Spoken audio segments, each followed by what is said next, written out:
Hello, this is a free call from Charlie. An incarcerated individual at the Leon County Jail. This call is not private. It will be recorded and may be monitored. If you believe this should be a private call, please hang up and follow facility instructions to register this number as a private number. To accept this free call, press 1. To refuse this free call, press Thank you for using Securus. You may start the conversation now. Hey. Hey. Hey, why'd you hang up? Oh, I thought you said to hang up. No, I said don't hang up. I'll leave it on the phone. Oh, I thought you said, all right, just hang up. Just hang up. No, I said I got to Sorry about that. It's great to hear his voice. It's like, I wish I was there, dude. It kills me. I know. And No, I mean, I can tell it's I mean, you just completely made his day. And so I know that, in turn makes him, miss you even more. But yeah, and it's like I can picture everything.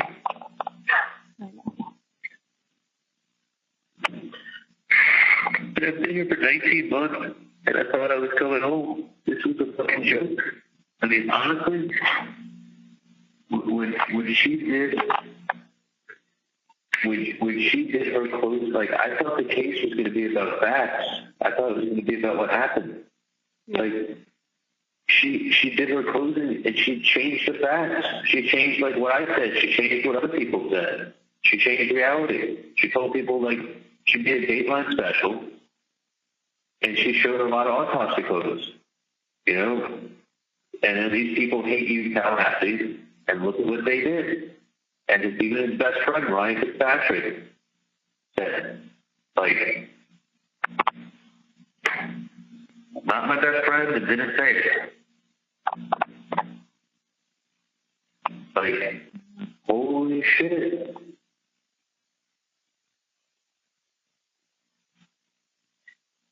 I know her main focal points was literally, like, it's not what I was expecting, especially after the cross that she did. Sucked. Totally sucked. Yeah. It's And like, okay. you owned her in that. And so her closing, I was like, and I was reading online, I was like, people, I guess, said that, like, she's not good at closings, Someone prepared that for her. There's no way she came up with all those vibes in that closing. She went to work Saturday and Sunday, 15-hour days. She came up with that. She did not have that. Actually, if we did closings Friday afternoon, she wouldn't have had that. You're right. She wouldn't have. Yeah, and like, people were even saying online, people that had been like, her fan account. Like, oh, well, this worries me because she isn't great at closing or something, and a few people. So I was like, okay, like, you got this. Like, she sucked. Like, did not come through at all during her testimony. But I still don't think she came through. It's not like she came back and just got an A+ on it. She was literally, her focal points were about irrelevant things. Majority of them literally had nothing to do with you. Your mom's emails, your sister's book, the people of Tallahassee. Like, you don't have a relationship in Tallahassee. Like, you never lived. It wasn't you in Tallahassee. You never lived in Tallahassee. You don't have connections to people in Tallahassee. Like, it's so. It was your sister's life, your sister's book, your mom's emails, and because of all these things, this family hates you. Now, go in there and think about what I do. They shit all over you. They hate you. They shit all over you. And they hate this town. Like, okay, so people can dislike towns. People move to Tallahassee. People move away from Tallahassee. Like, right. not everybody, stays and everything. It's like these people are like, Tallahassee natives for 50 years. Like, and you're shitting all over them. You're looking at some rich white dude from Miami who came up here and did this. No, I didn't. Like, you're talking. Yeah, you say all of those things, and they're sitting there like, yeah, this man should not go home. No, it has. I mean, the night of the 18th didn't matter to them. The night of the 18th did not matter to them at all. Like, yeah, my house was right next to the fucking turnpike. Like, Outside your house. Yes, let me know when you're coming outside the house. Okay, I wasn't home. I texted her 20 minutes later. I'm 10 minutes away, and it ended up being 20 minutes. They kept going. I know. It's all of these minor details that they try to highlight and spin and turn, and it's completely. Mom saying delete this text. I mean, I don't know what the fuck she meant by it. There was nothing to hide. I didn't delete the text. I mean, but like, oh, I know you'll come through on Dad's birthday present. Yeah, I try to figure out what the fuck I was going to get him. And there's a bunch of different things. It was his 70th birthday party. I mean, you're asking me 10 years later what possible ideas was I coming up with? I'm sure it was either baseball memorabilia, cruise idea, and they're paying for the catering, getting a special caterer to come in. But also with gifts, you're not great at gifts. And anyone who knows you would have been like, no wonder your mom was so, focused on, I know you'll get a gift. I know you'll come through, like what are we going to do? What are we going to get? I'm like, yeah. Okay, but now you're going to say that was my dad's gift? Like, are you crazy? Like, actually, and not even that point makes sense. That theory doesn't even make sense. Because their theory is that you guys all transpired and planned this and did this, but your dad wasn't a part of it. So, like, what? I mean, that was his gift. I think my dad. They think you all did. They have a theory. I mean, they would have convicted. Let me tell you something. I know. Yeah, you're right. Dogs they thought about it. Yeah, I know. There was no way. This was a black eye on Tallahassee. This is the Dateline. This is the 2020. They got a 2-hour special on Dateline that they were holding off to do until right after the trial. It was all filmed and everything. They were just waiting for the verdict. They were releasing it. I mean, it was like a foregone conclusion. I mean, honestly,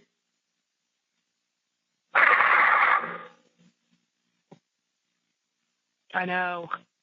And so they're coming out, I guess, in a couple of months, or the broadcasting of 2020 should be.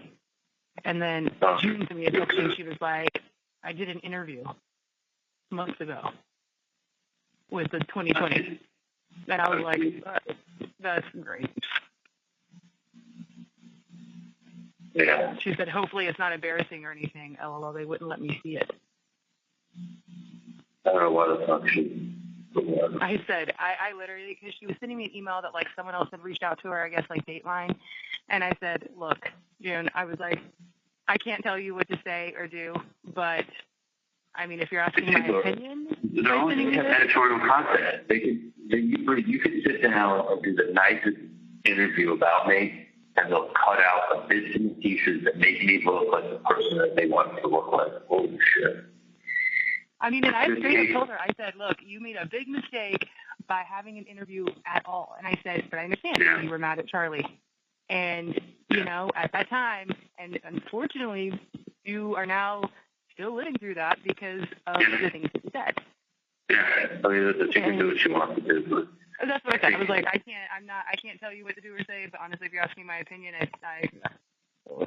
maybe she doesn't. Who knows? Maybe she wanted to do the second interview to try to set it straight, what she said in the first. I mean, she obviously was very angry when she did the first one. She was angry. She was hurt. She was sad. She was bitter. She was sad. But yeah, so. Yeah, it's just pretty. The more I hear like stuff like that, it makes me think I'm never getting down. Stuff like that does not no, change. This is not a case that's like. Put it this way, I was in the courthouse and there was a guy that I was riding in with a van with, dressing out with. He was here for 3 years. He was here on a first-degree murder charge. He had a baby mama. He was in his girlfriend's place. And for shit, the kid, I guess it's this other guy, her ex-boyfriend. He shows up. They have words. He had told him, like, listen, you have a problem with her. You don't talk to her anymore. You come talk to me. Like, you deal with me. You don't deal with her anymore. You're her ex. You want to tell leave her the fuck alone. Come talk to me. But he shows up at the house or wherever they're at. And this dude shoots him 8 times. Right? And I guess one of the shots hit his head. So he's got a public defender. He's got a first-degree murder charge. He shot him 8 times. When the police show up, he was unarmed. His defense was that he thought the guy had a gun when he reached for he pulled a gun out from his jacket, and he shot him 8 times. They ran to the house and then called the police and just let the police know what had happened. And the police and fire rescue got there in a few minutes, right? Yeah. Police show up. The dude doesn't have a gun. He said he was reaching for a gun. But they had the body. The guy was there. There was no gun. Police and fire rescue got there in a few minutes from the time the call went out, right? And then I spoke to other officers who were like, yeah, there was nobody around. Nobody was hanging around. The police wanted the first one to show up to see, right? They acquitted him. They deliberated from 11 in the morning. So the officers told me they deliberated from 11 in the morning till 7:30 at night. Deliberations. The verdict came in. He said, and then when I was talking to him, he said he had 2 black women on the jury. That's it. It was a black guy. Wow. He was there deliberating for 8 hours. I was talking to him for a little bit because I was in my cell having lunch, and he was pacing around his cell, and he was pacing his cell for 8 hours while the jury was deliberating. And they acquitted him. They handed him his belt and tie, and he walked out of the courthouse. Leon County Jail for 3 years. So the guy didn't have a gun. The defense was that somebody from the hood, after he shot and killed this guy, ran over, stole a handgun, and then that's why they never found the gun.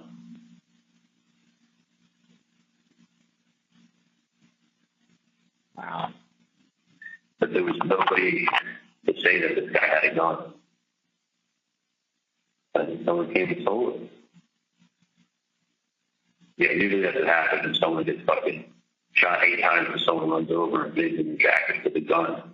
Then it gets in the next 3 to 4 minutes before the police show up.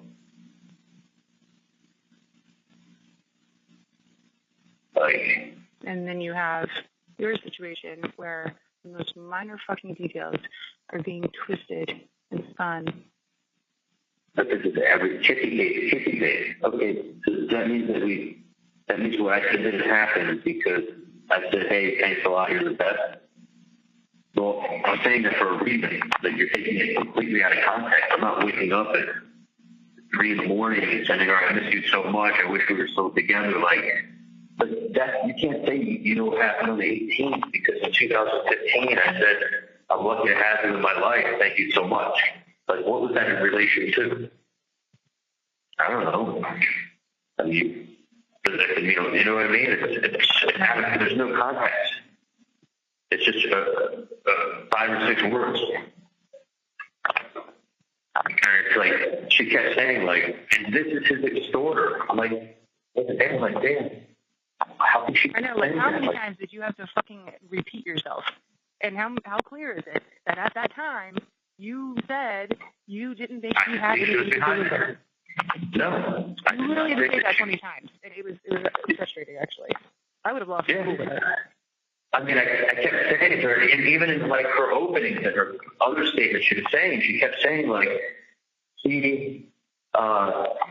this is his extorter. I kept writing it down does she get it? She doesn't get it. We kept looking at each other going, she doesn't get it. No, we didn't get it. She was just restating the facts wrong, and that's what the jury took. She was like, yeah, it doesn't matter if you actually just clear that up. I'm going to keep going with my statement. Yeah, I'm going to tell them what happened because you weren't there, so you're testifying for me. You're changing my testimony. You shouldn't be allowed to change people's testimony in a closing. I agree. You shouldn't be allowed to say lies, put up autopsy photos, take all this stuff from having to do with my sister and my mom. That has nothing to do with the 18th. It's not about the evidence. It's about the show. But I mean, dude, how could I have been so fucking right in knowing exactly what was going to be up here?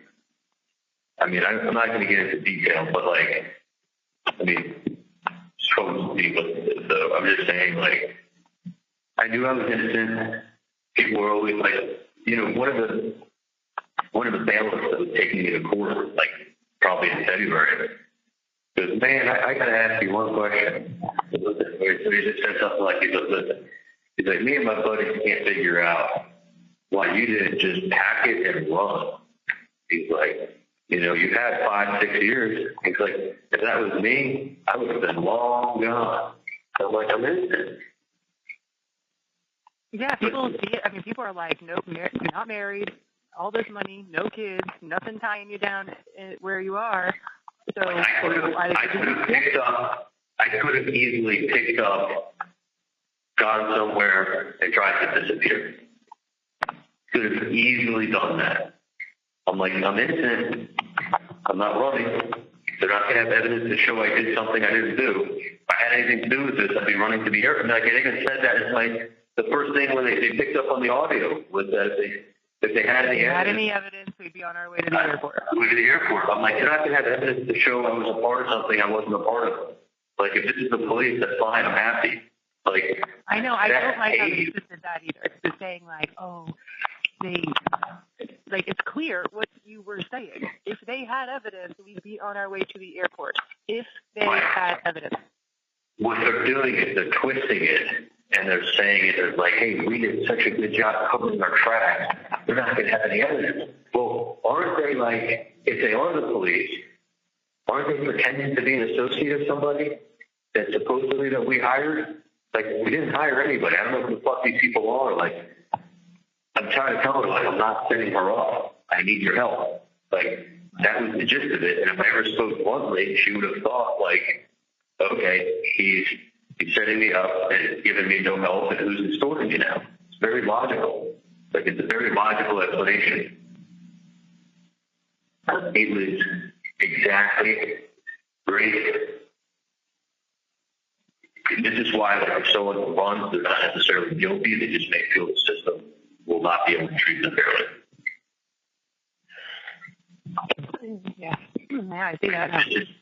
This is a prime example of, like, I knew what the temperature was up here. I knew what the fucking media was doing for years. I knew it. Like, I knew it, but I was like led to believe you'll be able to get a fair trial. Like, we use our X's. I think I told you how it works and how you, like, take people on the jury, like, with the questionnaire and everything. Yeah. But, like, we had people come in and they said, oh, yeah, I heard a podcast about it, like, a couple of years ago. I think it was Over My Dead Body. Okay. So if someone who hears very the podcast, detailed. like, 6 hours of, like, shit. No, like, you're clearly very committed and know the people of this, you know the situation, you know what, you know everything at this point, or you think you do by listening to the podcast, and then, but yeah, for someone to bring that up, it shows that, like, you have, like, dove down into some information about what's going on, and that shouldn't have been even an X needed to use. That should have been like, okay, have a good day. Yeah, I agree for they've seen for that, and then they go, yeah, I've seen Dateline, but I could totally be fair. Okay, guess what? I'm using my X on you. Guess what? Next one, boyfriend's in the sheriff's office. Gotta use my X on you. Like, this case had so much publicity, it became so big. There was no way in fucking hell. I had to get all 12 people to agree with me. I couldn't even get the 12 people to deliberate and look at what we're asking them to look at. They had deaf ears. 12 people with deaf ears, with having the top jury selection experts in the country. Just so you know, I'm getting in an elevator, but I never cuts out, so you'll find. Okay. Did you look up who I had as my jury consultant? Oh, no, I meant to do that last night. Yeah, I can't remember his name. Dubin. Look at Dubin. Yeah, look up Dubin. His name is Josh Dubin. It's the Dubin Institute for Cardozo Law. All right, let me get inside the apartment. Hold on one second. Wait a second. Yeah, this elevator never cuts out when I'm on the phone, so I didn't want to waste gas with her. Okay. Get inside because I gotta get dressed for work. Hold on. Are you looking it up online or? I'm going down the hallway first. Hold on. Get inside the. Yeah, I have to be at work by 10:30. Somebody.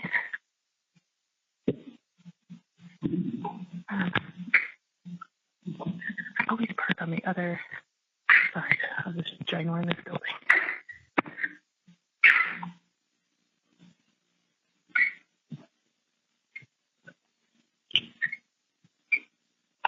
You can look it up whenever you got 5 minutes.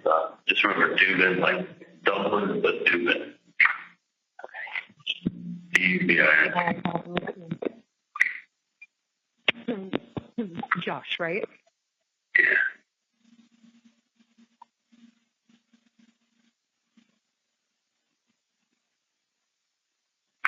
Josh Dubin. Here, you looking it up now? Yeah, Cardozo School of Law.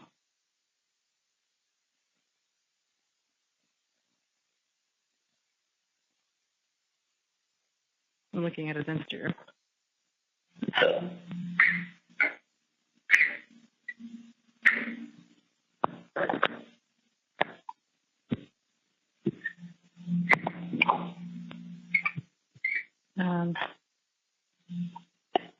Oh, wow. Yeah, he looks familiar for some reason. Like, Yeah, but he does when I mean like the biggest cases in the country, like I don't even think I don't know. I don't have a feeling he even charged us what his normal rate would have been. wow. All I can tell you is that it still was important. Like it was insane. And it was a fraction of probably what he normally charges me. Crazy. Like this is my life. So it's like, we gotta do what we gotta do to save it.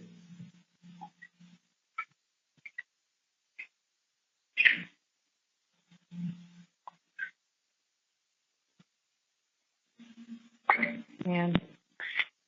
I can do this. You So see, honestly, like, and I know if I feel this way, I know it's I'm infinity with you, but it doesn't really feel real, truly. okay, it's over. It's literally over. I don't think of it as over. I don't. And no one's going to tell me that it is because I don't feel like it is, or I don't want to feel like it is. It's literally like, and then I just think of what the fucking analyst said to me. And he said, man, if I was you, I would have left years ago, been on a beach somewhere, acted all in. And you know why he was saying that? If she knew damn well I didn't stand a fucking chance coming back here. They don't arrest me for 6 years. I mean, as soon as they arrested me for indefinite, there's no way I would have won this case. No way. It was unwinnable.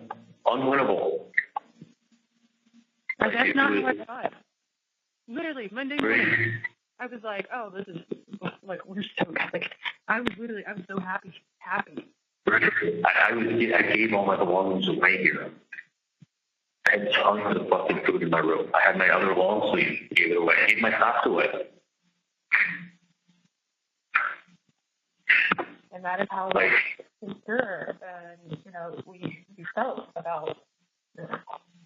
yeah, dude, I was in the best mood, giving stuff away. Like, there's no way. Like, the jury's actually going to take this seriously. They're going to deliberate. They're going to look at all the things that we showed. Like, reasonable doubt in a fucking first-degree murder case means you're taking somebody's fucking life.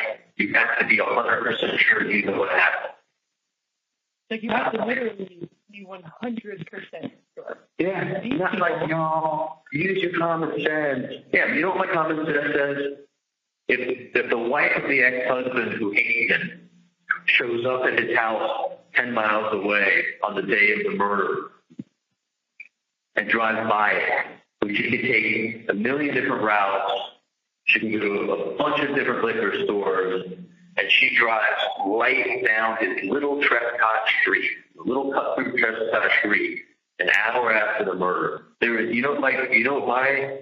My common sense tells me, if you want to say what's your common sense, is she was there for a reason. Had to be. That's what my common sense tells me. But like, am I going to bet someone's life on it? No. Right. Because there are things. Use your common sense. Like, it's a 1 in 10,000 chance. Okay. Well, common sense tells me that, like, she was there for a fucking reason. If this was going to be dumbed down to use your common sense, y'all, you know what's going on. They're with the Nazi uniforms. He's going to do Nazi shit. Like, he's a Jew that's talking about being a Nazi. Like, she twisted and turned and fucking created a story of just use your common sense. I should have done what the fucking Bama said. Like, I didn't stand a chance. This cannot compete with, like, showing facts and reasonable doubt. It can't. It can't. This is what I was walking into. Whatever I did was going to be worthless. Whatever I did is going to be worthless. My fucking house that I love, that literally is like an extension of me. Like, I just picture myself walking through there a million times. I'm never going to step foot in that place again. The house is going to be cleared out, my clothes are going to be boxed up, and it's going to be sold. I will be erased for it. It's fucking, it's mental torture being in here, dude. No. Well, don't ever say you're going to be erased. You're not going to be erased. And let me just put it this way. I thought I was going to get a fair trial. This wasn't a trial. This was... No, it wasn't either. It was not even a trial. You had people walking in there 100% using their common sense or 100% being proven or, their mind made up and looking at facts. These are people that 100% walked in, knew what they wanted to do. Right. It was a circus-like atmosphere. The whole atmosphere was circus-like. This wasn't going to be won by band. This wasn't going to have a jury selector. He couldn't even get people that would consider the facts. Like, this was unwinnable. This was unfucking winnable in Tallahassee. With all the coincidences that happened, this was not a winnable case. End of story. End of fucking story. And that's why the bailiff said to me, if I was you, I would have left 5 years or 6 years ago. I don't know why you hung around. And I'm like, I'm innocent. Innocent or not innocent, my sister showed up at the crime scene an hour after it happened. What does that sound like to you, Bert? Yeah. I know.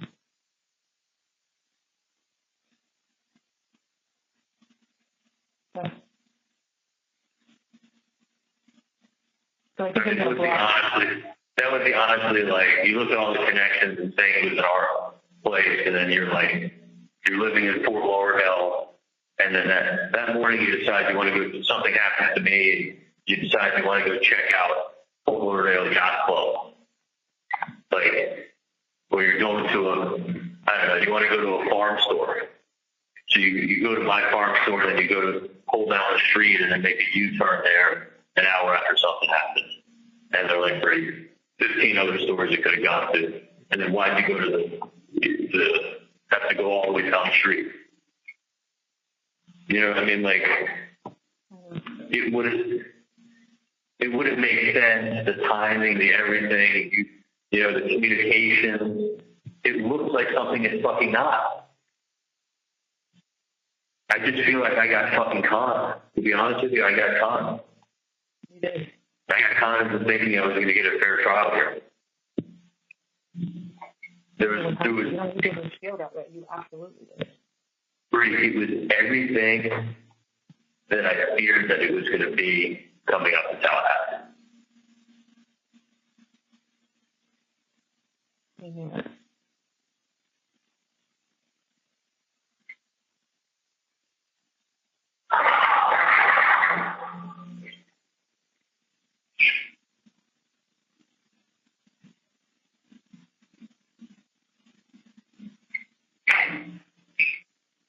Is there, I guess you can't talk to me about details, but anything regarding that juror? I mean, is there any chance of this like leading to a new trial because of that, or is that not going to go on? It depends on people. Juror misconduct is the quickest way to get a retrial, but it's got to be a retrial. It's got to be in another town. I mean, if you think there's media attention now, wait until they do a retrial. And listen, if she's going to go up and do the same thing, y'all, you get your common sense. Yeah, you know what my common sense told me? It's fucking crazy that my sister showed up at the scene an hour after it happened. It's fucking crazy. It defies all logic. Statistically, it's got to be like, you can't even do 1 in 10,000. If she showed up and if she drove through there an hour earlier, 2 hours earlier, it would have meant nothing. It defies all logic that she's there, unless she had some prior knowledge. And she was talking to me that morning. She was talking to my mom that morning. You can create a little story, and you go use your common sense. And if someone had anything to do with it, then going by that actual street wouldn't even be a thing. That's the last place on the planet she'd be. You know what Catherine said? She couldn't help herself. Do you have any evidence to that? No, she could show she was there. She could show that it wasn't the closest liquor store to where she was by far. I mean, yeah, you can't argue that fact that she was there, but you can use common sense in saying, okay, this is a coincidence. But also, I mean, I was just sitting there thinking, if she really did have something to do with it, that would be the last place, the last area that you could even do this. Unless she's a crazy bitch who couldn't help herself. Yeah, but she's not some dumbass. Is that like, you know what I mean? But you know that. I know that. The jury thinks she's smarter than everybody else. She's writing a book. She was on Tallahassee on the way out the door with an imaginary fictional character. But Wendy, that fictional character was exactly your family. Immigration lawyer, professor husband, 2 young boys, in a town that sounds just like Tallahassee. That you're leaving the dot on the map on the way to civilization. Like, that just insulted the fuck out of everybody in that room. That was her giving them. If I knew that they were going to be able to take all these other things and make that the case, I mean, look, Katie's coming in there and lying again for the 5th time. I know. It doesn't matter what I said happened tonight. We're going to believe, and Luis Rivera said it could have been an extortion. Yeah. Like, he's a real witness, not a book. But dude, they took everything and they created, it's not about facts. It's about the show.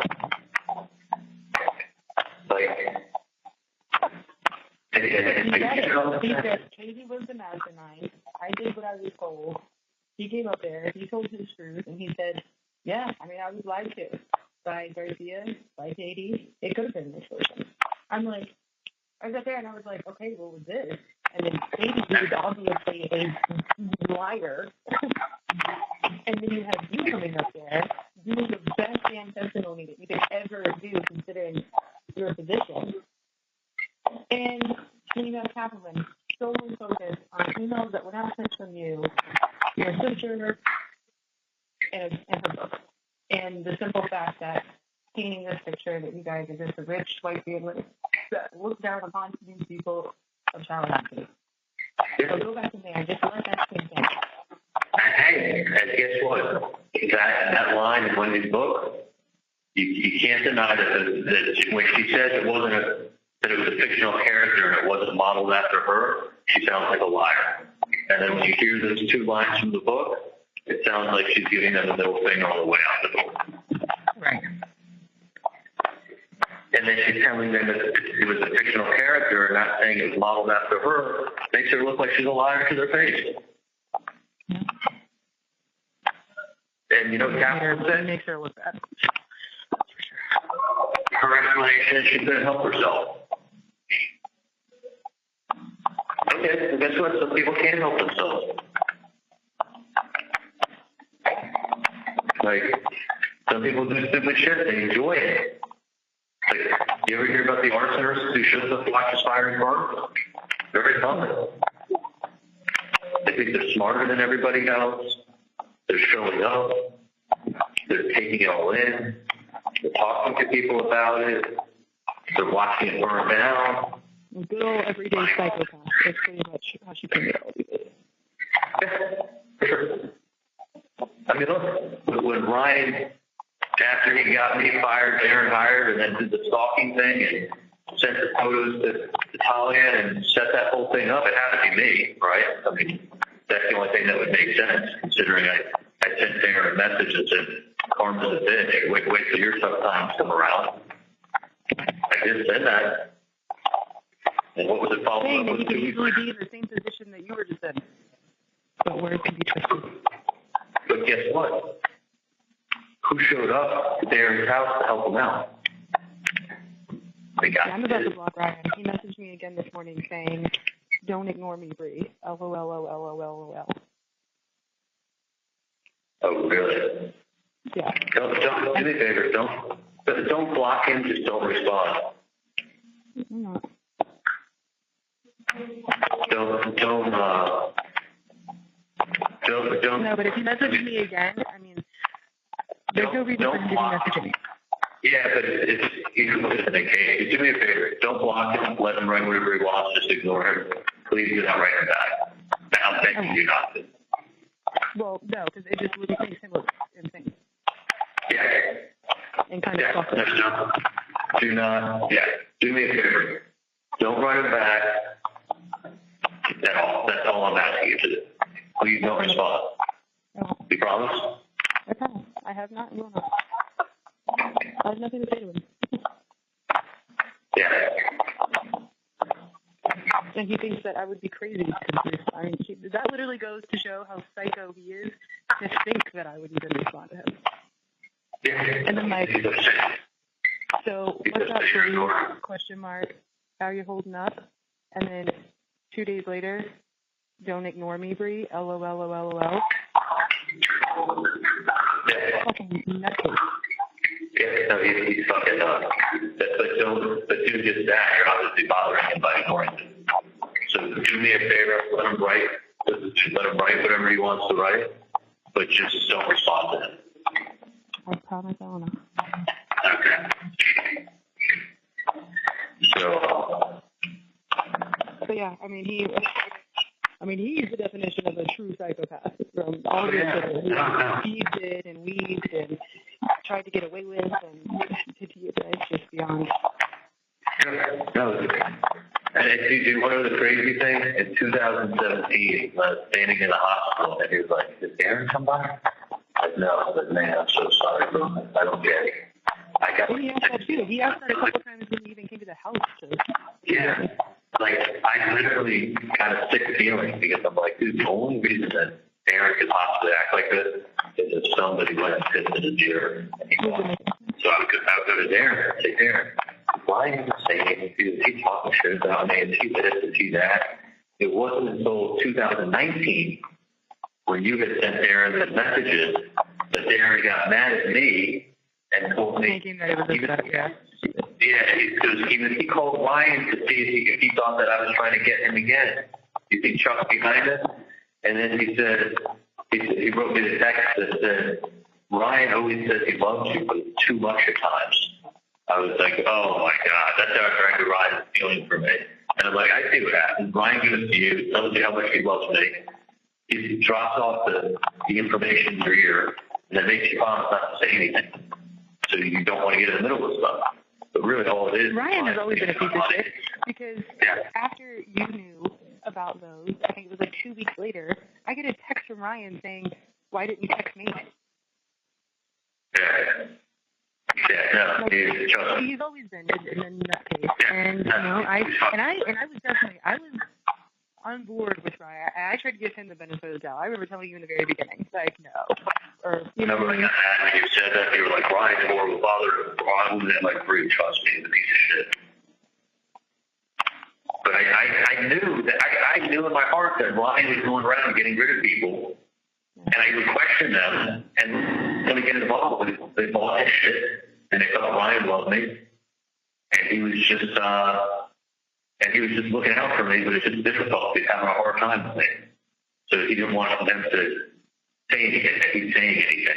So he was able to convince people of things, and at the same time convince them that he was my friend, and convince them that they're not someone they should be around. Insane. Do me one favor. Do not erase them. Don't respond to them. And trust me, when he gets arrested for institutional fraud, he'll regret sending you those messages. I was going to screenshot them and send them to Selma, but I think I'm just going to keep them to myself. Because I feel like if word gets out that like I'm saying Ryan's reaching out, he won't do it again. And you're right, I'm annoying him by not responding. Yeah, just respond. Don't say. Do me a favor. Don't delete him. I'm not. I won't. Yeah, whatever you do, don't delete him. Screenshot him. Don't delete him. Just don't respond to him. Mm-hmm. So just don't do it, because I don't want you to get into it with him and then he tries to start messing with you and shit. Like, the best thing is just don't, like I said, please don't respond. Please don't respond. I promise on our son, there will not be one word sent from me to Ryan. And don't delete him. And don't block him. And I'm not going to delete, and fine, I won't block him. Yeah. So anyway, Jesus Christ. Really, all I can say is that when that Taylor told me that, I thought to myself, yeah, but I'm innocent. I'm going to win. There is no way in hell that if they could actually are allowed to do what they did in that courtroom. If anyone knew that they were allowed to do what they did in that courtroom, there is no way in hell I've ever win. Yeah, I know. I mean, now looking at it, having gone through the system, having lived it, if I knew that they were allowed to do what they did in that courtroom, and then I knew fully I mean, I had a good feeling of what the temperature was like up here, but holy shit, not till I got up here. Right. Like, holy shit, not till I got up here. If I knew what they were allowed to do in that courtroom, I can honestly tell you, I now understand why the bailiff said to me I would have been on a beach somewhere. Innocent, doesn't matter. You guys see why the bailiff said to me I would have been on a beach somewhere. It's hard to conceptualize, but that's... No, they say innocent until proven guilty. You weren't proven to be guilty. You had a ton of assholes up there that already had their use your common sense. I mean, if it's really hard to you, is use your common sense, y'all. If you think you're guilty, you're guilty. Like, that's like saying, like, do I think that it smells like shit? Do I think that my sister, like, if you said your common sense tells you the ex-wife, has all these liquor stores, goes to the liquor store 3 times the distance away, takes a route that's not even the most direct route to that liquor store, goes by passing by her husband's house who just got murdered an hour ago, and after she spoke to her brother that morning. Use your common sense right there. What would you say? Oh, for sure, Catwoman. Like, she hated it up here.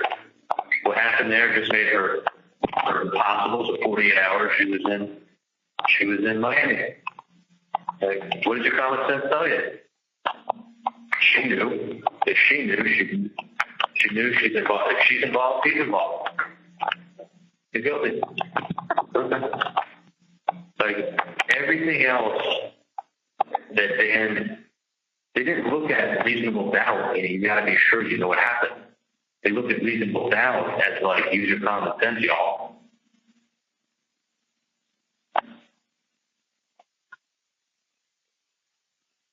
Yeah, I haven't gone back to look, but I now see. Sorry, just getting a cough drop. That she definitely put on I was watching a couple clips. Like, there's no part of me that wants to go back and, like, watch. But she definitely put on that, southern. Oh, she put on the southern, y'all. I mean, how many times her accent and everything just blossomed into, like, but, like, if I would have known, I mean, I had a feeling that it was going to be like this, but if I would have known that they could have do and twist and portray, and then you can say something, and then they'll just repeat it wrong to the jury. Repeat your words wrong to the jury over and over and over and over again. Well, if I say it once and she says it 5 times, or restate things wrong to the jury, that's just how it's ingrained in their head. I mean, they're eating out of the prosecutor's spoon. Like, this wasn't, like, beyond a reasonable doubt. I mean, I was fucking innocent. You know what happened at my house on the 18th? Were you there?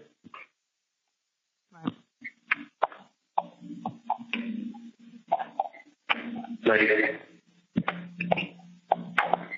it wasn't even close. It wasn't even to the point that these people, it was a fucking joke. It was a joke, and you know what? I know why the bailiff said to me what he said to me. When he told me he would have been on the beach somewhere. He goes, I had all this time. Why did you leave? Why did you leave? And I'm like, I'm innocent. They're not going to have evidence. Oh, they had evidence. They had evidence that when they booked. They had evidence that when they showed up. They had evidence that was done in emails. They had evidence because they sent the kissy face emoji. You want to see how many times I've used that kissy face emoji? Like, yeah, it's going to be like any of stuff. And that's a good point. Anybody and everybody. Like, you're the best. Kissy face. Oh, kissy face, you're the best. Like, okay, you want to see how many times I've said that? And then, love you, bro. Kissy face. Like, it's not like you got to see the context and understand how that person texted, and then you got to know the person and know the context. Otherwise, the same email is obnoxious, the same text is obnoxious and sarcastic and an asshole could be from the same text coming from someone else saying very, very loving and caring. Like, you can't just give it its own meaning. I mean, not to bring him up one last time, but like what Ryan texted the other day, if it came from a friend, or who's it coming from? You'd be like, oh, that's really sweet of them to reach out.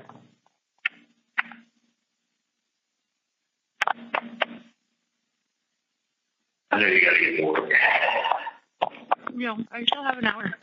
I'm actually, as we're talking, I just have to get changed. I woke up at like 5 and showered. Roman was up at like 5:45, and then I'm just really glad you called this morning, honestly.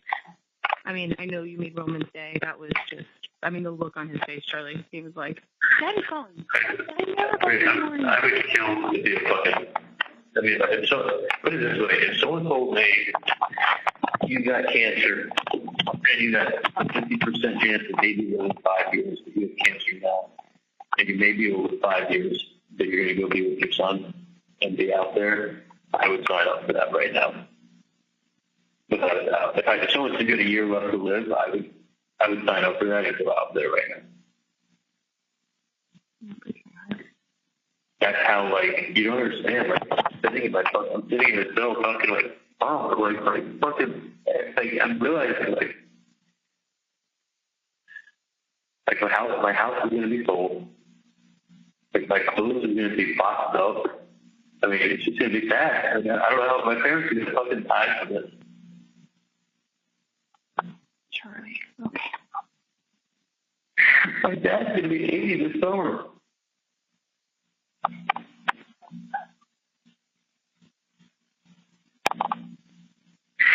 He has heart problems. He's fucking 80 years old. He's going to go to my house and clean out clothes.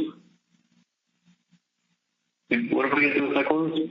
Not that I have much clothes, but what are you going to do with them? Put them in the storage locker? Is there anything that I can do? Do you want me to No, it's fucking nothing. It's just like really like the severity. I mean, it hasn't even been 3 days, two and a half days. It feels like it's been fucking 2.5 months that has this on my head now. I mean, it's literally. I'm realizing that like everything is gone. Anything that you got any slight bit of enjoyment from is gone. Everything is going on in the outside world without you. You will never be a part of it again. I'll never see my son play soccer. I'll never hug him again. I mean, maybe if I get to a place where I can have a contact visit, like, you have to touch somebody, like, give them a hug. Maybe a rule against that. Like, I may be in a place I'm really maximum security, right? Maximum security. Like, maximum security, people with life sentences and not getting out. They keep them all together.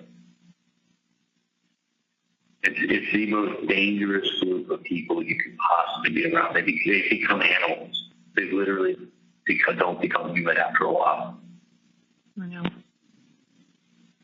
Like, it is the definition of hell. They're not there to rehabilitate you because you're never going to go into the free world. They're going to come out of the box. You're going to come out of the box.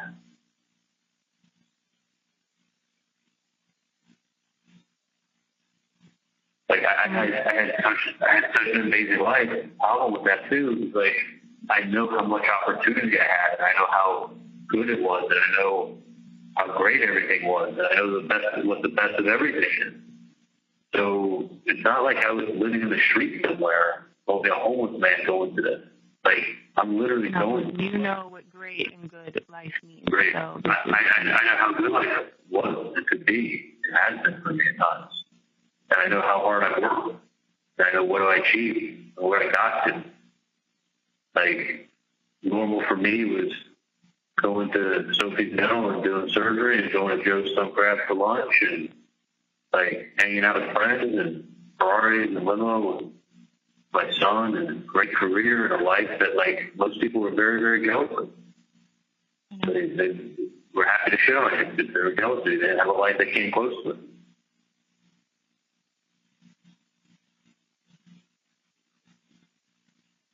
I still can.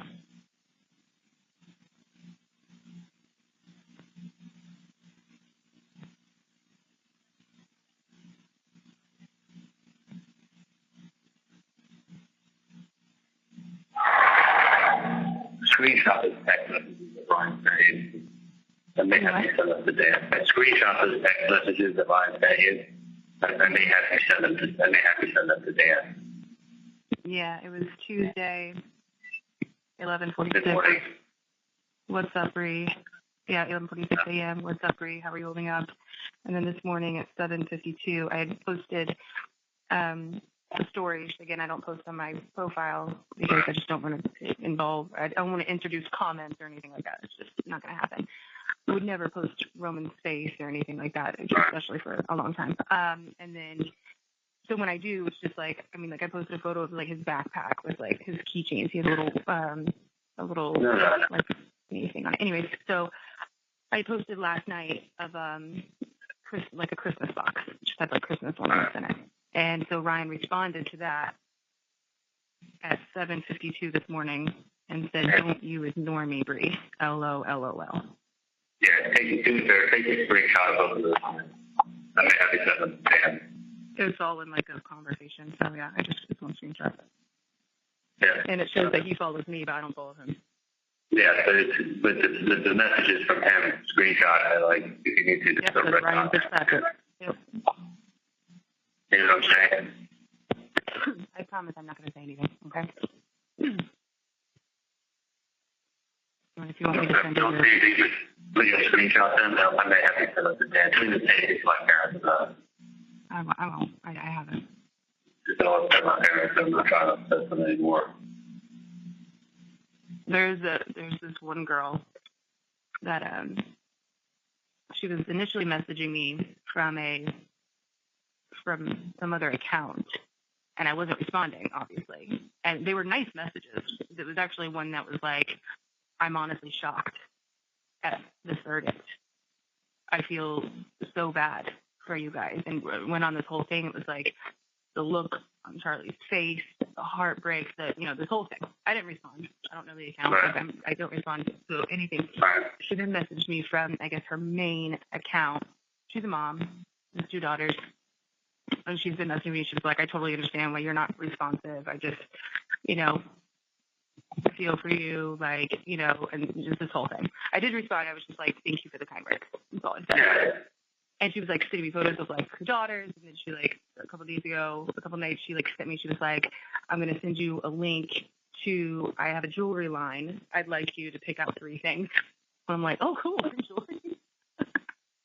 I mean, there's nothing wrong with saying thank you for your kind words. Just always be careful with what people are. All I said was thank you for your kind words, and I haven't been responsive to it afterwards. But but dude, it's honestly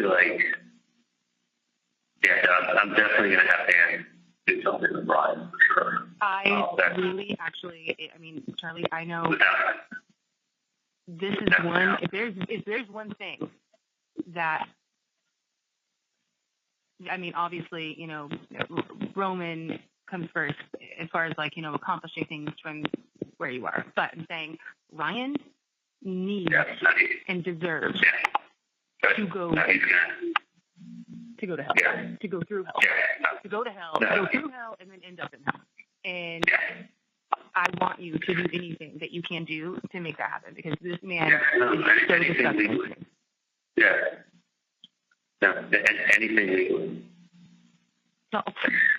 Okay, yeah. I see how words can be messed up. Okay, yes, obviously. I'm saying he deserves to go through legal hell. I disagree. You can say words and then it just sounds so bad. Or text. If you look at your phone or look at text message for each thing, unless you know how the person texts and they write the same shit to everybody, it's kind of like, oh, thank you, you're the best. Love you, Danny, you're the best. Obviously, it's kind of like that to Danny. I didn't know he was feeling for me too. Did you know what he did after we changed the locks at the building? He came back and he broke the glass, opened it up, and then re-entered into the store to steal stuff out.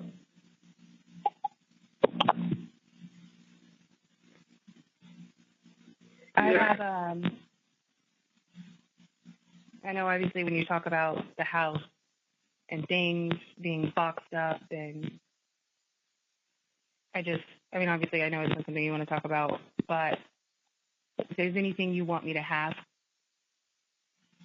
for women, as far as, I would like to have your cargo pants. So any of my clothes, I'd love for him maybe to wear it one day. They make him really sad.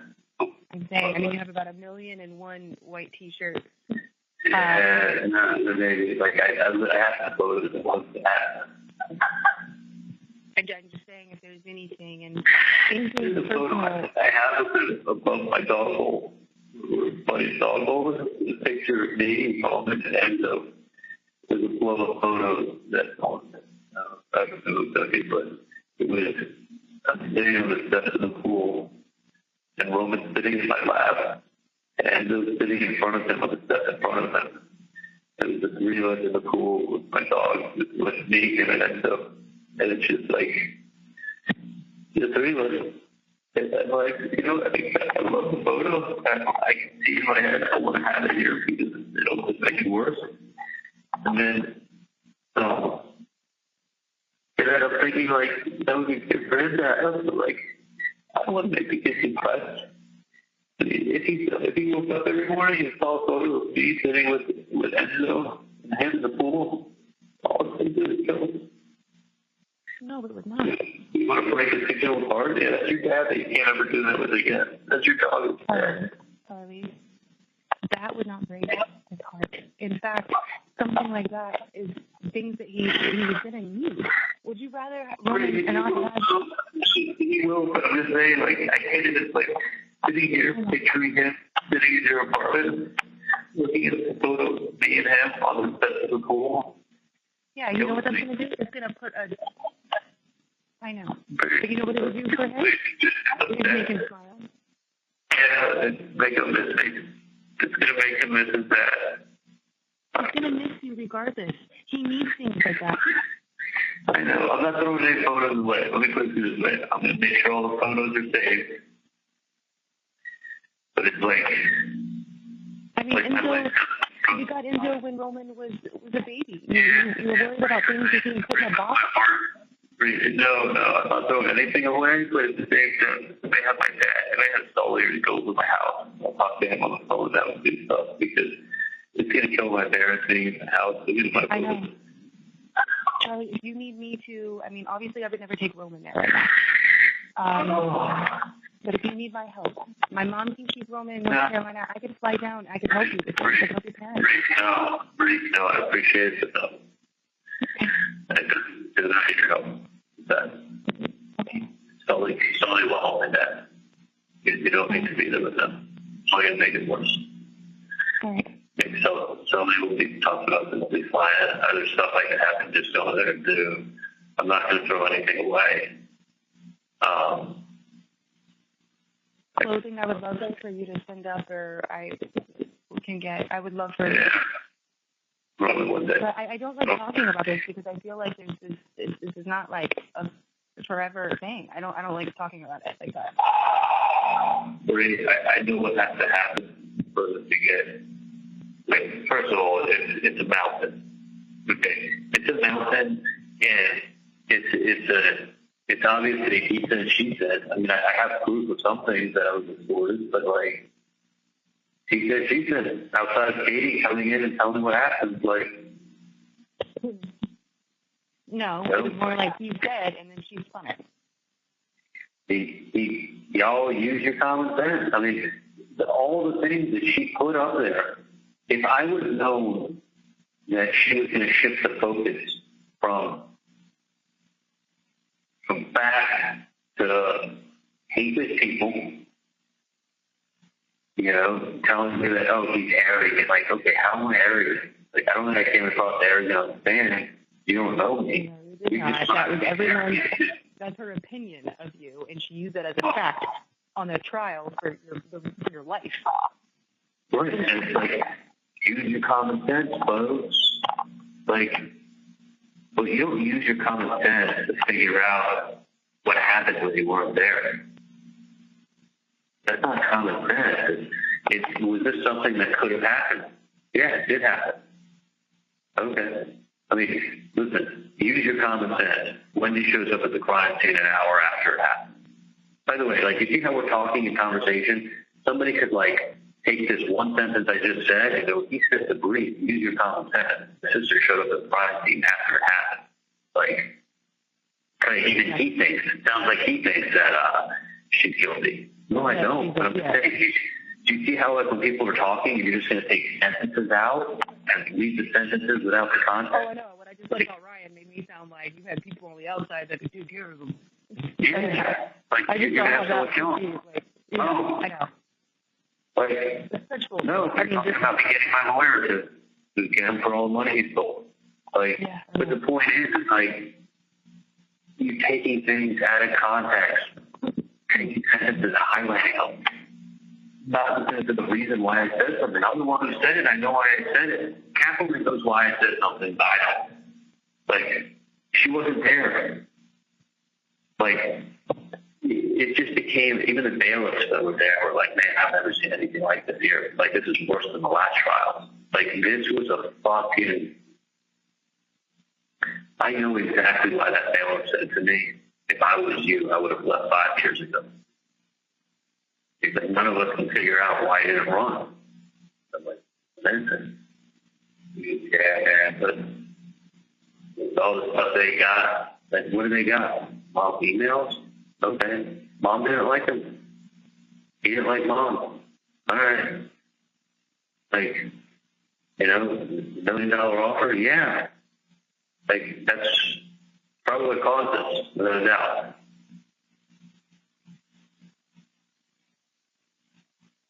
Like, this is insane. It's insane and surreal because, like, you know when you can see something happening before it happens, but then you get talked out of it? Yeah. So led to believe that, like, look, between having Josh Dubin come in and having Dan spend a year working more on the case than any case he's ever worked in his life, and the case coming, he said, it's coming out good. Like, he said, if you would have told me a year ago, I mean, not a year ago, he said, if you would have told me 2 weeks ago that we'd be at this point in the case at this point, I would be ecstatic. So with 23 years of experience, having the case come out the way it's come out for, when I was done testifying, so like, okay, we're about to wrap. So on Friday, he tells me, if I would have told him 2 weeks ago the case would be at this point, at this point in trial, we would be in this stage, how would you be feeling? His answer is ecstatic. That's how the case came out. You know, I wasn't asking him after day 1 or day 2. This was like, we had Thursday, Friday, and then Monday through Friday. So after 7 days of testimony, 7 days of trial, you were ecstatic with how it's coming out. You have Josh Dubin, who's the biggest name there is in doing what he does, come down and take his shirt. They didn't even deliberate. They were in there to fill out paperwork and eat lunch, and that was 3 hours until they got the verdict.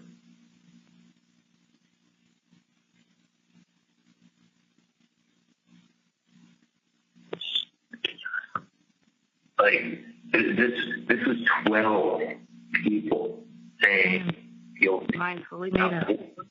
Not one fucking person.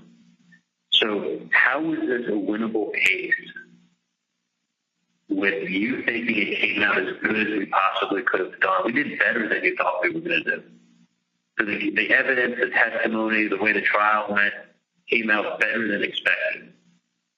So you do a better than expected job. You have the top jury consultants in the country weeding out people that you think that would be good for us.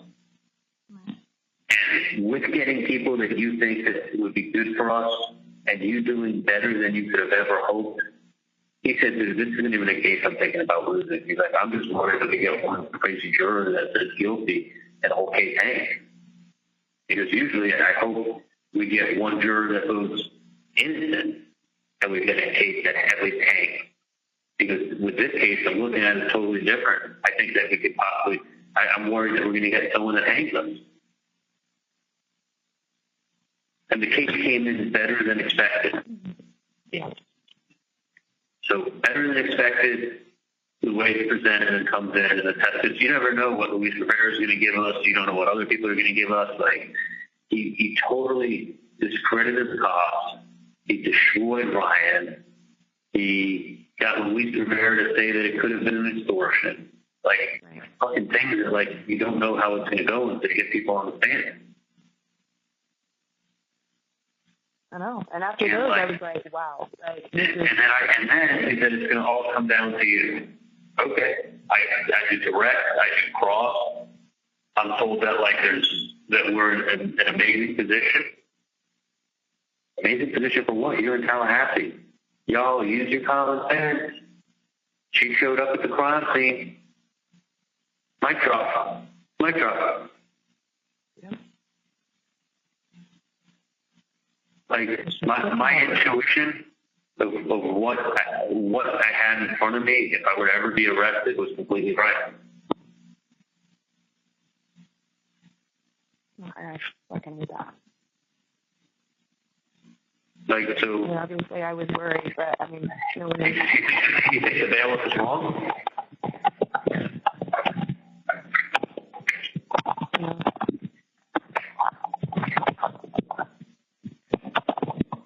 Makes sense what he said. He couldn't figure out, he's like, none of us can figure out why I'm wrong.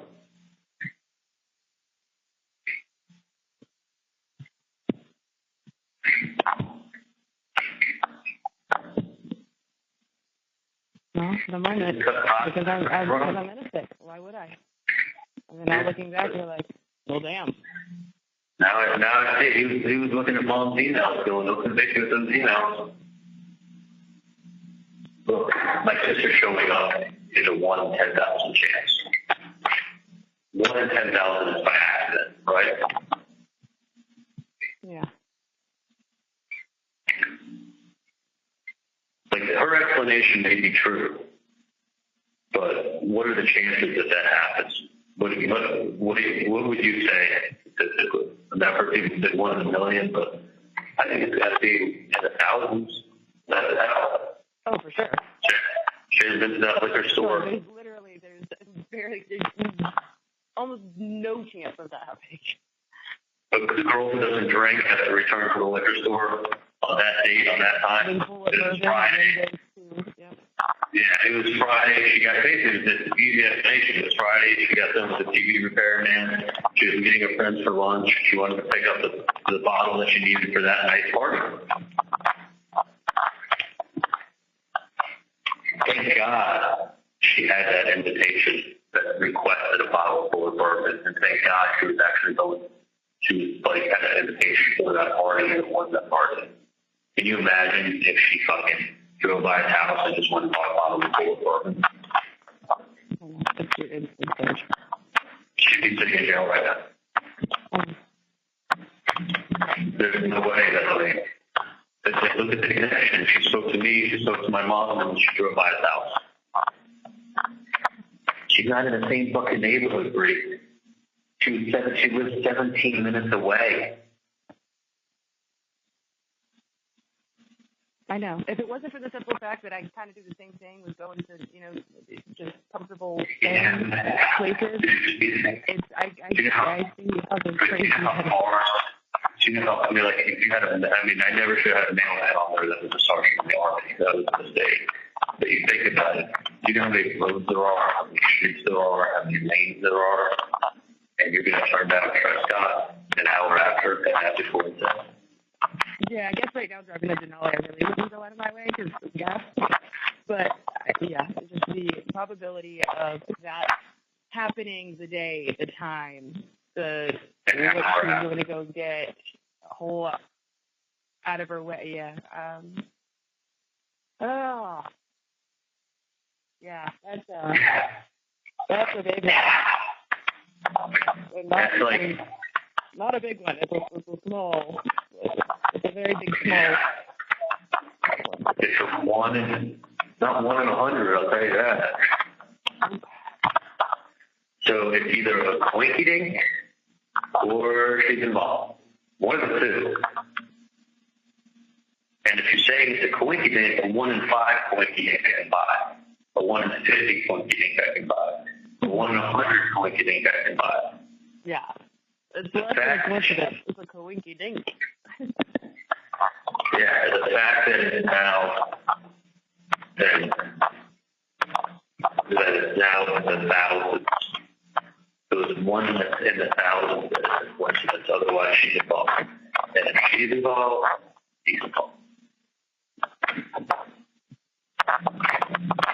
Use your common sense. But it happened. But honestly, with seeing that being a key piece of evidence, with calling my parents' landline a key piece of evidence, with like them building a case around insignificant shit, I know why that sheriff's officer said I would have been on a beach somewhere. Yeah, like why are you here and not already on the beach? Yeah, that I really didn't totally appreciate was without a doubt why, no matter what they did, said, showed, proved, no matter what jury consultants you had that you brought on, you couldn't get one person to even see at the time of the fucking day. Yeah. That's because they already had their mind up. Sorry. Like you said, it was a lose-lose situation for you. It wasn't a trial. It was a fucking circus. It was a circus. It was a fucking circus. I mean, it had the media and all the people and the electricity and the commotion. This wasn't a normal, it was the front page with the Tallahassee Democrat that 900 jurors summoned for Charlie Adelson's murder trial. Front page in big black letters across the. First of all, it wasn't 900. It was 100. I think it's just 150. Maybe question. But it said 900 summoned for the murder of Charlie Adelson's murder trial. Front page, Tallahassee Democrat, big bold letters. Like, this was Charlie, it was on CNN and New York Post too. Was it really? It is now. Oh. Fox News, ABC, CNN, New York Post. I could go on. No, I mean, think about the press. Do you think let me ask you this. Do you think it had a chance in hell? I did, but now I can see why it was clear that you did not. No.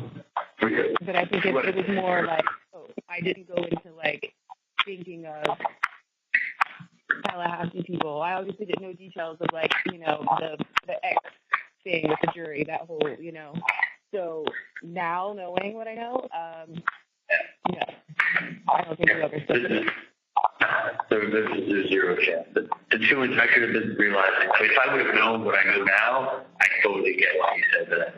The 2 in 10 jurors that could possibly be decent for you that you get to come out are going to get X'd by the state. And you're going to be left with the other shit. And the other shit is going to hear what Catwoman is going to restate everything you said wrong.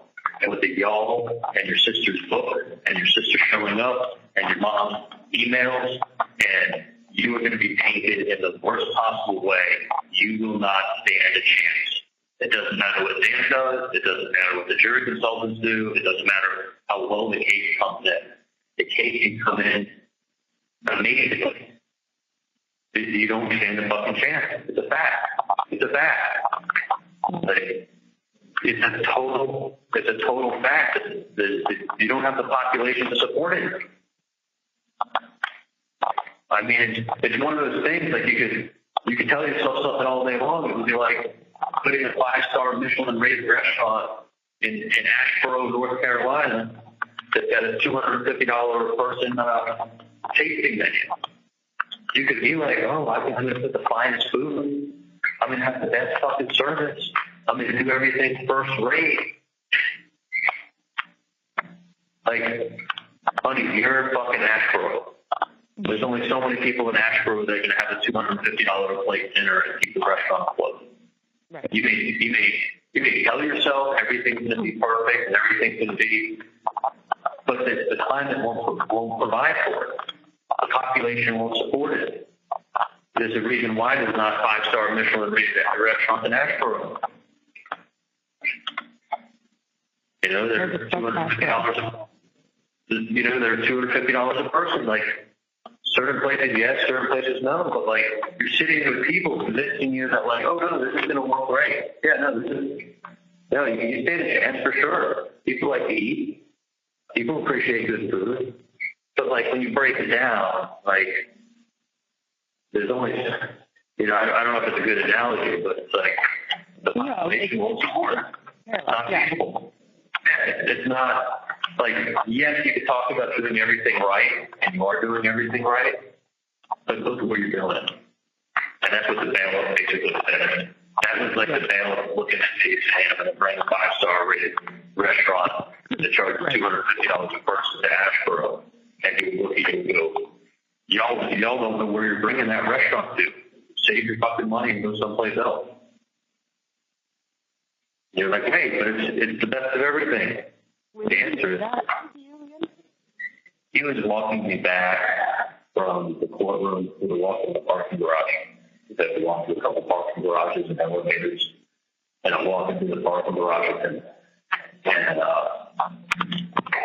he said, I got to ask you a question. I go, yeah. He goes, me and my buddies were talking. We've been saying this for years. Is that if I was you got the money, why don't you just run?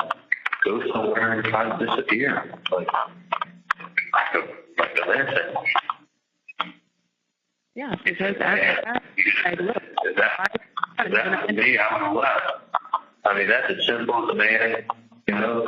being in Asheboro, and asked me about the fancy restaurant they're putting in with all the great food and everything. And he's like, wow, why are you wasting your money in this town? I ain't going to be able to support it. Not going to work. And, you're sitting there with all these, interior designers of the restaurant and, the food and the chef and the whole show, and what you're bringing there. And the guy just looking at you going, you don't know where you're coming to. Oh, no, but I got this. Yo, we want the home cooking food.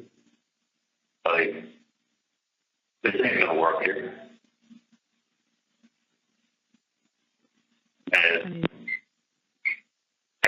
you're sitting there with all your friends and the fucking outsiders. You don't know where you're coming to. And especially when it's like she's going to be able to show. And Dan is like, look, Charlie, this jury's not going to like you. They don't have to like you. They just have to understand that you're innocent and prove your case beyond a reasonable doubt. Right. When George went up there, reasonable doubt went out the window. It was, use your common sense. He's arrogant. He's arrogant. He's untouchable. Even his best friend, Ryan Fitzpatrick, said this. Like, but don't take whatever we say in closing to be evidence. No, you're summarizing the case with falsehoods. But then telling people not to listen to you? Of course they're listening to you. Like, if they're not supposed to listen to you, why not just put your headphones on, put your head down, and go to sleep? Right. You're summarizing the case with falsehoods. Don't take my words. Don't listen to those. Use your own. Don't listen to the prosecutors. Go with what you know. You got to go with the evidence that's presented to you. No, but what I just told you. That's like the most contradictory thing ever. Like, go with the evidence, but don't go with what I just told you. Well, why are you telling me this? You're summarizing it for me. You're spoon-feeding a bunch of fucking morons in Tallahassee. Who, by the way, your sister just shitted on that before. Like, if I knew that she could have fucking used that stuff the way she did when I was sitting in that courtroom, you know what I was thinking to myself? What? I don't stand a fucking chance. Holy shit. Yeah. I was literally thinking that when she was doing the emails and doing the twisting. Yeah, when I heard that, I was like, why is this her quote? Like, I mean, because honestly, I was like, this is bullshit. Yeah, she's talking about everything else but the 18. Everything else with the 18th and a lot of things that don't even include you. Yeah, most of it did. Well, no, your sister's owing, your sister's book, you know what I mean? There's just so many points that, like, she was making that literally weren't even, shouldn't have been discussed on the closing argument of your trial. Yeah, my mom's crazy emails. I mean, but it gets there saying it was emotional. Yeah, I mean, it got her to the point of basically saying, yes, this family doesn't care about you guys. Yeah. If you don't care about you guys, why should you all care about them? When you left her, that 48 hours after she drove by Nanny's house, she was had her bag packed up and leaving for Miami. And she moved into my parents' apartment, 2-bedroom apartment. Like, it wasn't planned. I just agree. And it's, I feel like the guy, the sheriff officer, the guy sitting in Asheboro going, what are y'all doing bringing that restaurant up here? It ain't going to work. Never going to work. Never, ever did you even stand a chance. I said to Dan, you could have tried to escape 100 times up here, and you're never going to get all 12. I see it more from that standpoint now, but that certainly wasn't my mentality until. Yeah, you need to get 12 to walk out of here. So he said, not with that jury. But dude, that was a jury that was as good as the jury you can get up here. So back in this case, you don't stand a chance when you got arrested. You were done at that point.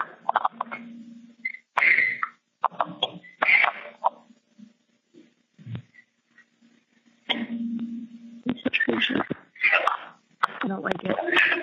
And the bigger, see, listen, I also feel too, like, the bigger the case is, the more attention it gets, the more they're not going to do stuff to overturn it. You know, like some dude in some county gets overturned. I'm still eating that. No, I'm not. Hey, thank you very much.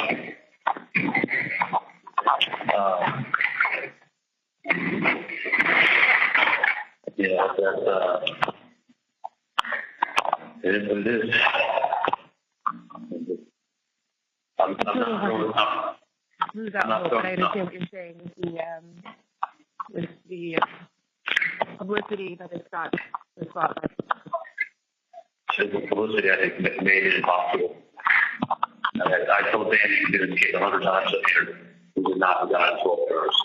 Not as a prosecutor. If I knew she could have fucking said what she was going to say and lie and make the whole case out to be and what she was going to do in her hometown of Tallahassee, I would have agreed more with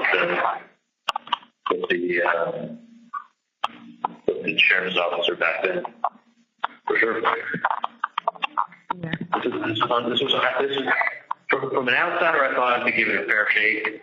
I know there's a lot of good people in Tallahassee, but I really feel like the 2 in 10 that I could have been good jurors for me. Like, I was looking for fair jurors to give me a fair shot, not jurors that were going to be coming in and rooting for me. She had jurors coming in rooting for her. Like, even if I, you get the X's, I was getting people off that were fucking horrible for me. She was getting people off that would have given me a fair shot. There was only so many that were really my jury, my peers that were going to give me a fair shot. Right. You will not have a jury of your peers up here. You will not have a fair shot. You will not win. End of story. And I had to come up here and spend a fortunate amount of money to find that out. Fortunate amount of money, possibly the rest of my life, to find out what I did 5 years ago. Pretty quick tonight, right? I'm not speaking for all the people who got 80, that's their name out there. And I'm speaking for all the people who are standing on the sideline thinking they're so miserable. Stupid for me. It sounds stupid for you. Fortunately, that's the cards that you were dealt, and it's bullshit. So my house is getting figured out today. I'm going to see what I have to do. And I'm going to, I'm not going to throw stuff away. There's stuff I want Roman to have. And we'll decide what he gets to. When I think about those pictures I have of me and him, it kills me. It kills me. I don't want him sitting there dwelling on pictures he's got of him and his dad in his hand. It's not going to be like that. He needs stuff like that. He needs to sit there looking at the blood. He's best photos of us. It's better to have those things to see and look at when he's missing you, because it's not that he misses you. He misses you regardless. It's better to have those things to see. These photos are fucking amazing. That's because you guys are amazing, okay? You are amazing. I'll tell you one thing. That in his room, he needs photos. He already has photos, by the way. I mean, I obviously know you have different ones, but the ones that I have, I mean, obviously from ones that he's, baby. But you're in his room already, Charlie. He likes looking at them. He's a strong kid. Yeah. I know he's going to be a fantastic kid. He's a good grade out. I can tell you this. Yeah. Probably the last year that I was with him, I took a lot of videos of the two of us. So yeah, I did it for a reason. Like, the reason.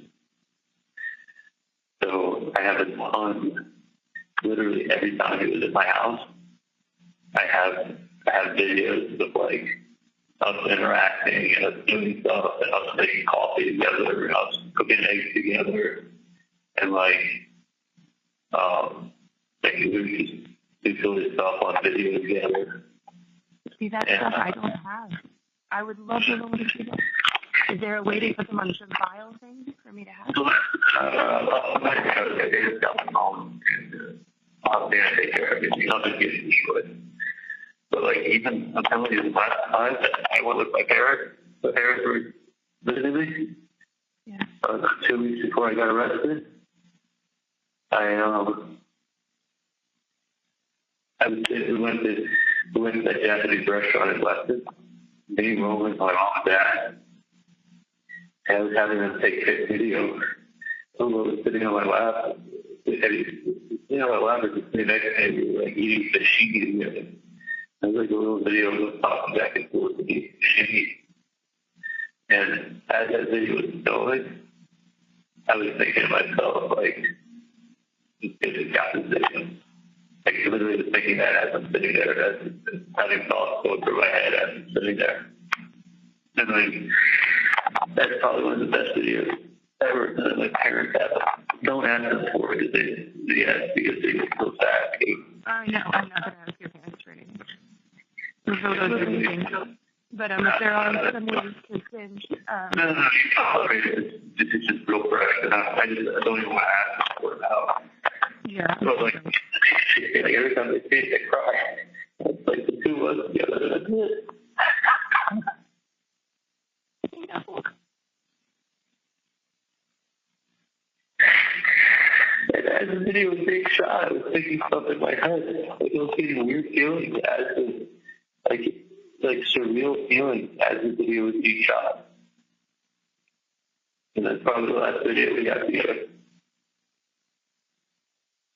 I mean, everything he would do, like every time we went outside and we were shooting the dog with the hose, running around, like we'd be talking to each other back and forth, and I'd be videoing it while he's doing his thing. And, like, I got tons of fucking videos of the two of us. So, I'll have to look back on it.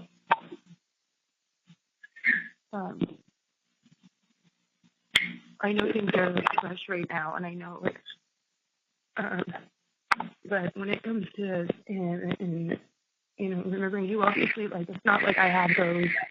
We were together, and there's so many things that Roman needs that you have. That.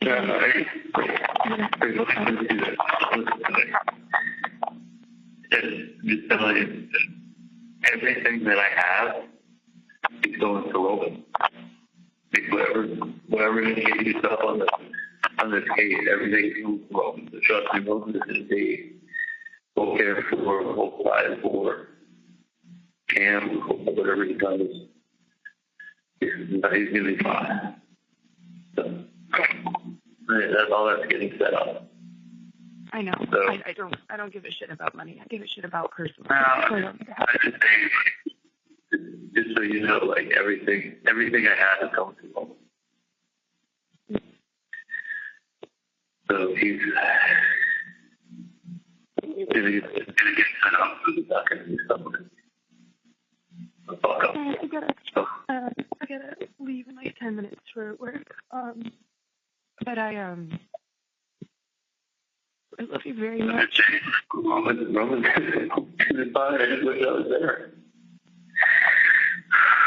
I do too.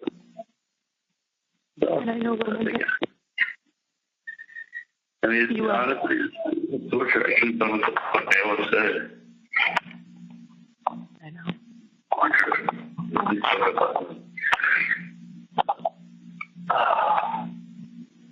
You made Roman's morning, or you made his day by calling him this morning. I'm so glad you did.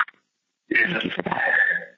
Because I know it's tough for you, and Roman, of course, he just gets the positive energy, and as tough as it is for you, you make him happy. He loves you very much. I know he does. I'm gonna always love you. Okay. So. You gotta get to go to work, but I love you guys. Yeah, he has. Anytime you wanna, my boss isn't actually at the office, so I'm going in a little bit later. But I do have a meeting 1 to 2. But between 1 and 2, that's the only time I can't talk. If you want to call me before the before the phone cuts out. Roman has soccer. If not, then you can call at 6:30. We'll be home, okay? Yeah, no, I'm calling the phone dude at 6:35, 6:36 now. Oh, yeah, that's right. Yeah, it's a few minutes later. Okay. Yeah, I turned it all off a few times. And right around like 6:36, 6:37, it connected and making the call. All right. Well, we will be home, okay? But don't listen with any of that stuff. I'm saving everything, but like I'm gonna have Sully probably go there with my dad. So I don't want my dad going there alone. And I don't want